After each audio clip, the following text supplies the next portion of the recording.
Hi friends, இன்றைக்கி நம்ம சேனலில் ஒரு சூப்பரான ரெசிபி பார்க்க போகிறோம். என்னதுன்னா மீன் பொளிச்சது. பாம்ஃப்ரெட் மீன் எடுத்திருக்கேன் இன்றைக்கி. இது சில இடத்துல வாவல் சொல்லுவாங்க, சில இடத்துல வவ்வால் சொல்லுவாங்க. அந்த மீன் தான் எடுத்திருக்கேன். இதுக்கு நீங்கள் மீன் துண்டமாக வாங்காமல் இந்த மாதிரி முழுசாக வாங்கிக்கோங்க. துண்டமாக வாங்கினாலும் செய்யலாம். இன்றைக்கி நான் இந்த மாதிரி தான் ட்ரை பண்ணுறேன். இது எப்படின்னா, நான் உள்ள குடல் மட்டும் எடுத்துட்டு வால் மட்டும் எடுத்துட்டு சும்மா க்ளீன் பண்ணி தந்திருக்காங்க. அப்படியே நம்மளுக்கு முழுசாக தந்திருக்காங்க. இடையில இந்த மாதிரி கீரல் போட்டு தந்திருக்காங்க. அப்போ தான் மசாலா எல்லாமே உள்ளே இறங்கி சூப்பராக இருக்கும். மசாலா தடவி வச்சுருக்கேன். முன்னாடி ஃபிஷ் ஃப்ரை எப்படி பண்ணுறதுன்றது நான் ஒரு வீடியோவில் டீட்டெயிலாக போட்டிருக்கேன். நீங்கள் அதிலேயே போய் செக் பண்ணி பாருங்கள். அப்புறம் பார்த்தீங்கன்னா சாதம் வடிச்சிருக்கேன். அதுக்கப்புறம் பார்த்தீங்கன்னா கட்டி பருப்பு வச்சுருக்கேன். இதோட ரெசிபியும் நம்ம சேனலில் போட்டிருக்கேன். நீங்கள் பார்க்கலன்னா போய் செக் பண்ணி பாருங்கள். இப்போ இந்த ஃபிஷ் பொளிச்சது யார் பண்ண போகிறாங்கன்னா, நான் இல்லை, என்னோட ஹஸ்பண்ட் தான் பண்ண போகிறாங்க.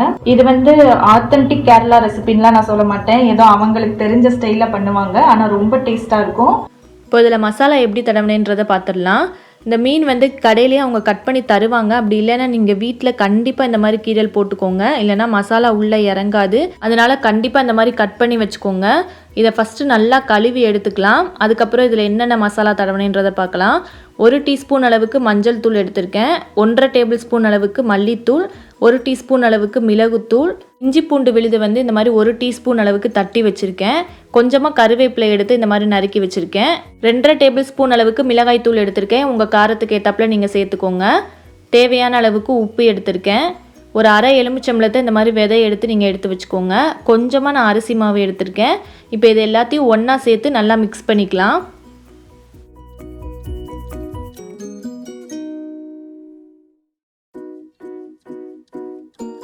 தண்ணி நிறையா சேர்த்துறாதீங்க. கொஞ்சம் திக்கான பேஸ்ட்டாகவே நீங்கள் கரைச்சிக்கோங்க.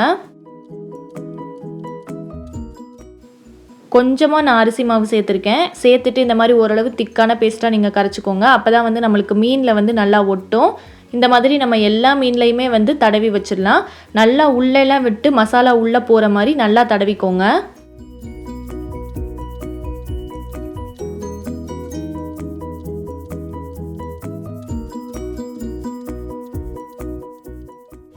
இப்போ எல்லா மீன்லையுமே நம்ம மசாலா தடவியாச்சு. இந்த மாதிரி ஃபுல்லாக நல்லா கோட் ஆகிற மாதிரி மசாலா நீங்கள் தடவிக்கோங்க.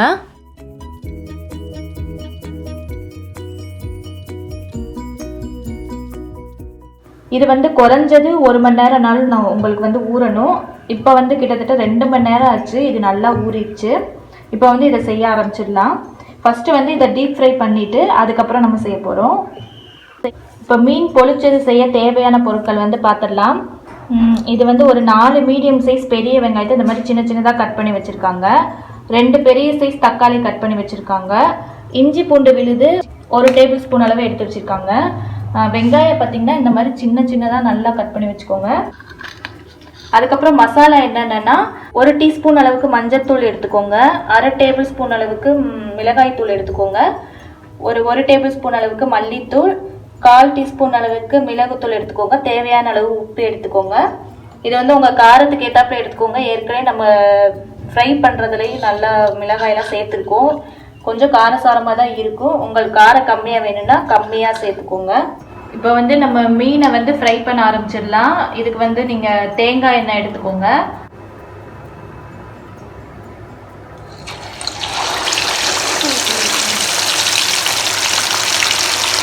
கொஞ்சம் ஃப்ளேம் கூட கம்மி பண்ணிக்கலாமாங்க. அப்போ தான் நல்லா வேணும். இந்த மாதிரி ஒன்றா போட்டு பொரிக்க போகிறோம் நம்ம.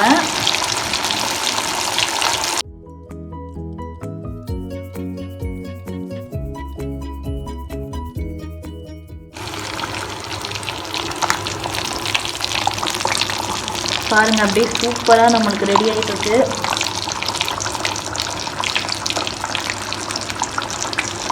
இது கண்டிப்பாக நீங்கள் தேங்காய் எண்ணெயில் செய்யுங்க. அப்போ தான் இதோட டேஸ்ட்டே தனியாக தெரியும்.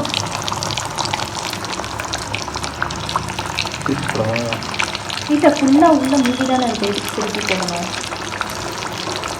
விடுங்க போட்டு விளாண்டுக்கிட்டீங்க. இப்போ நம்ம பொரிச்சதுக்கப்புறம் இதில் எடுத்து வச்சிடலாம். நான் ஸ்டவ்வெல்லாம் அந்தளவுக்கு க்ளீன் பண்ணலை. காலையில் சமைச்சது, மத்தியானம் சமைச்சதுக்கப்புறம். ஏன்னா எப்படி நீங்கள் சமைச்சதுக்கப்புறம் கன்றாவியை தேய்ச்சிடுவாங்க கிச்சனை. அதுக்கப்புறம் மொத்தமாக நம்ம க்ளீன் பண்ணிக்கலாம். சொல்லுங்க செஃப், நீங்க வந்து இது எப்படி கத்துக்கிட்டீங்கன்னு சொல்லுங்க. இது வந்து நாங்க ஒரு தடவை வந்து கேரளா போனப்ப நம்ம சாப்பிட்டுருக்கோம்லங்க இந்த ஃபிஷ் பொரிச்சது. அது வந்து எப்படின்னா வந்து வாழை இலையில வந்து ஸ்டீம் பண்ணி அந்த மாதிரி செஞ்சு தருவாங்க. செம்ம காரமா இருந்துச்சு, ஆனா நல்லா டேஸ்டா சூப்பரா இருந்துச்சு. நீங்க வந்து அந்த மாதிரி செய்ய போறது இல்லைல்ல? அது வந்து கொஞ்சம் காம்ப்ளெக்ஸான ப்ராசஸ். அதனால இப்போ வந்து நம்ம சிம்பிளா செய்ய போறோம். மசாலா கரெக்டாக வச்சு கரெக்டாக பண்ணணும். இது கொஞ்சம் ஈஸியான மெத்தட். வந்து டீப் ஃப்ரை பண்ணிட்டு அதுக்கப்புறம் அந்த பொரிச்சது கிரேவி மாதிரி செஞ்சு அதோட இந்த ஃபிஷ்ஷை வந்து மிக்ஸ் பண்ண போகிறோம். இப்போ பாருங்க நல்லா ஃப்ரை ஆயிடுச்சு. இப்போ இதை எடுத்து வச்சிடலாம். பார்த்து இப்போ பாருங்க, இதை பொரிச்சு இந்த சைடு வச்சாச்சு. பார்க்கவே அப்படி சாப்பிடணும் போல இருக்கு. அடுத்த ஃபிஷ்ஷும் வந்து போட்டாச்சு. இந்த மாதிரி 3ஐயும் நல்லா ஃப்ரை பண்ணிவிட்டு அதுக்கப்புறம் நான் உங்களுக்கு காட்டுறேன். திருப்பி போட்டுருவா? சரி, ஓகே, திருப்பி போடுறதுனால போட்டுக்கோங்க.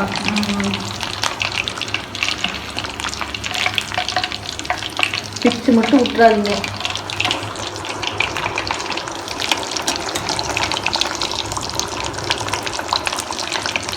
ஏன்னா எண்ணெய் இப்போ கொஞ்சம் கம்மியாயிடுச்சு, அதனால திருப்பி போட்டுக்கலாம். நம்ம ரொம்ப எண்ணெய் ஊற்றி எண்ணெயும் வேஸ்ட் ஆக வேண்டாம். ஏன்னா இதை அதுக்கடுத்து எதுக்கும் யூஸ் பண்ண முடியாது. செஃப் வாங்க, எங்கே போறீங்க?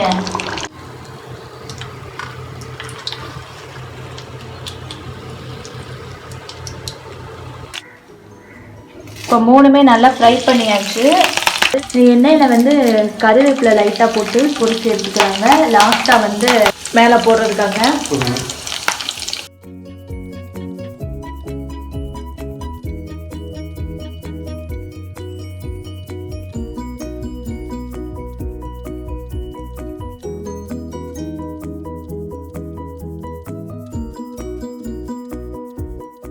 அந்த பொரிச்ச கருவேப்பிலை எடுத்து வச்சிருக்காங்க இந்த சைடு. ஃபர்ஸ்ட் நம்ம செஃப் சொல்லுவார் என்னங்க பண்ணணும். ஃபர்ஸ்ட் கடாயில் தேங்காய் எண்ணெய் ஊற்றணும். செஃப் வந்து ரொம்ப கூச்சப்படுறாரு, நானே சொல்லிடுறேன் என்னென்ன பண்ணணும் சொல்லிட்டு. இப்போ வந்து எண்ணெய் சூடானதும் இதில் என்னங்க போடணும் அதெல்லாம் எடுத்து வச்சுக்கோங்க கையில் ரெடியா. என்னது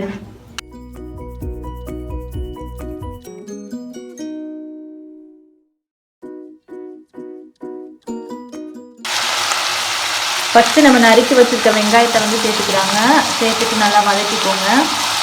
வெங்காயம் பாருங்கள் எவ்வளோ சின்ன சின்னதாக கட் பண்ணியிருக்காங்க. நம்ம சின்ன சின்னதாக கட் பண்ணால் தான் நல்லா.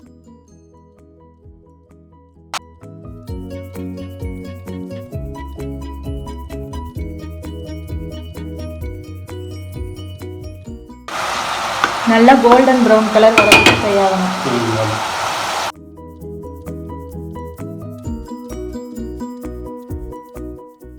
இது வந்து ஸ்டெயின்லெஸ் ஸ்டீல்னால கொஞ்சம் குடிச்சிருன்றதுக்காக அதிகமாக எண்ணெய் ஊற்றிருக்கோம். நீங்கள் வந்து கம்மியாக கூட சேர்த்துக்கலாம். சிவன் சிகாவும் தியாவும் வந்திருக்காங்க எங்களை டிஸ்டர்ப் பண்ணுறதுக்காக. என்ன அப்புறம் ஏதோ பார்க்க வந்த? என்ன செய்யுங்க பார்க்குறேன். இஞ்சி பூண்டு விழுது வந்து போட்டிருக்காங்க. வெங்காயம் வந்து நல்லா இந்த மாதிரி கோல்டன் ப்ரௌன் கலரில் வந்ததுக்கப்புறம் இஞ்சி பூண்டு பேஸ்ட்டு போட்டு நல்லா இந்த மாதிரி பச்சை வாசனை போகிற வரைக்கும் வதக்கிக்கோங்க.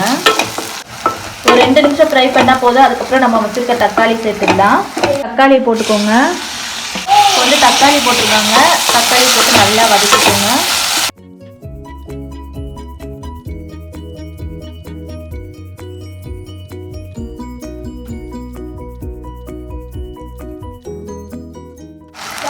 தக்காளி சீக்கிரம் வதங்குறதுக்காக கொஞ்சமாக உப்பு சேர்த்துருக்காங்க. தக்காளி நல்லா வதங்கினதுக்கப்புறம் இப்போ மசாலா எல்லாத்தையும் சேர்த்துக்கிட்டாங்க. மசாலா எல்லாம் சேர்த்ததுக்கப்புறம் சிம்லேயே வச்சு நீங்கள் நல்லா வதக்கிக்கோங்க. இல்லைனா வந்து ஈஸியாக தீஞ்சிடும். ஒரு 2 நிமிஷம் அதோட பச்சை வாசனை போகிற வரைக்கும் வதக்கிக்கோங்க.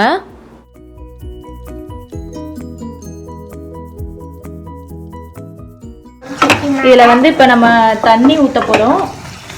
கொஞ்சமாக சேர்த்துக்கோங்க, அதிகமாக சேர்த்துற வேண்டாம்.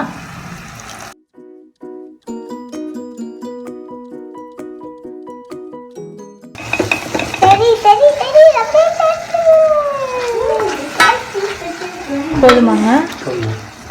சும்மா லைட்டா.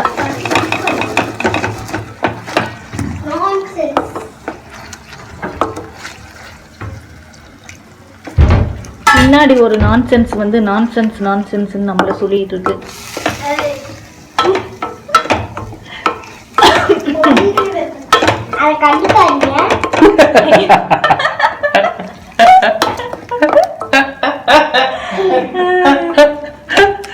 செம்ம கவுண்டரியா.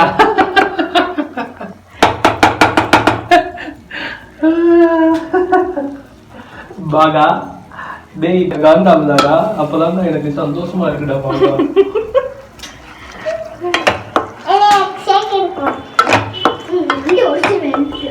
பியா காந்தே ஐயா காந்தே ஐயா காந்தே. ஃபிஷ்ஷை போட்டுடலாம்.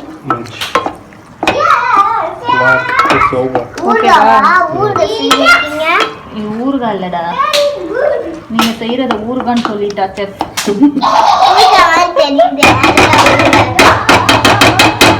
வாய்ஸ்லாம் கொஞ்சம் தெளிவா கேட்கலன்னா கொஞ்சம் அட்ஜஸ்ட் பண்ணிக்கோங்க. இடையில இருந்து கொஞ்சம் டிஸ்டர்பன்ஸ் அதிகமாயிடுச்சு. இப்போ ஃபிஷ்ஷை போட்டுடலாமாங்க? போடுங்க. ஒன்னொன்னா போட்டு எடுத்து வேற தட்டில் வச்சுக்கலாம்.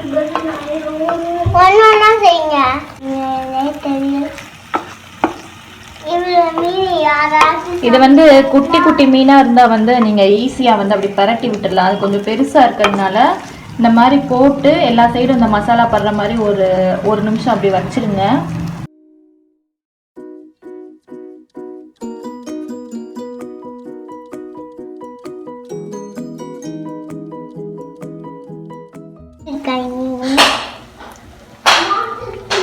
மாதிரி ஒன்றொன்னா போட்டு பெரட்டிட்டு இந்த மாதிரி வச்சிடலாம். இதே நம்மளுக்கு குட்டி குட்டி பீஸாக இருந்துச்சுன்னா அப்படியே போட்டு நம்ம அதிலே பெரட்டிடலாம். இது பெருசாக இருக்கிறதுனால ஒன்றொன்னா போட்டு இந்த மாதிரி பெரட்டி வச்சிடலாம்.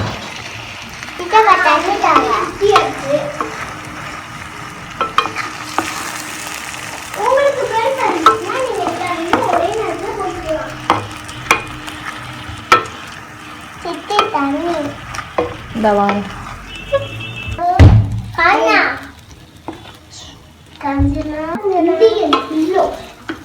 அதே சொல்லிட்டு இருக்காங்க. பின்னாடி அவங்க பேச்சு கேட்காதீங்க. யார் பேச்சுங்க கேட்கணும்? பின்னாடி பேச்சு இருக்குல்ல, அவங்க பேச்சு கேட்காதீங்க. இவங்க தான் வந்து இவ்வளவு நேரம் பின்னாடி இருந்து சவுண்டு விட்டுட்டு இருந்தாங்க. இவங்க தான். இப்ப பாருங்க ஒன்றொன்னா எடுத்து அந்த மாதிரி இதுல பரட்டி இந்த மாதிரி வச்சிடலாம். உங்களுக்கு பேசுறது பார்க்கவே சூப்பரா இருக்குல்ல. இப்போ பாருங்க இந்த மசாலாவோட நல்லா மிக்ஸ் பண்ணியாச்சு. நம்ம மேலே நம்ம பொரிச்சு வச்சிருந்த கருவேப்பிலை அப்படியே தூவிக்கலாம்.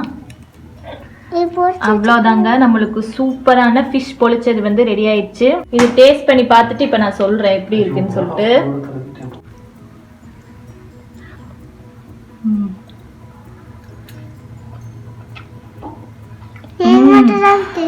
ரொம்ப டேஸ்டா இருக்கு, சூப்பரா இருக்கு. நம்ம ஹோட்டலில் சாப்பிட்ற மாதிரியே சூப்பராக இருக்குது. நான் வந்து அந்த வெங்காய தக்காளி போட்டு ஒரு மசாலா வந்து வதக்குனாங்களா, அதான் வந்து ஹைலைட்டுன்னு சொல்லுவேன். ஏன்னா அந்த மசாலா வந்து இந்த மீனோட சேர்ந்து அந்த டேஸ்ட் வந்து செம்ம சூப்பராக இருக்குது. இப்போ வந்து நான் சாதம் கெட்டி பருப்பு வச்சுருக்கேன், ஏற்கனவே சொன்ன மாதிரி. அது கூட வச்சு தான் இது சாப்பிட போகிறேன்.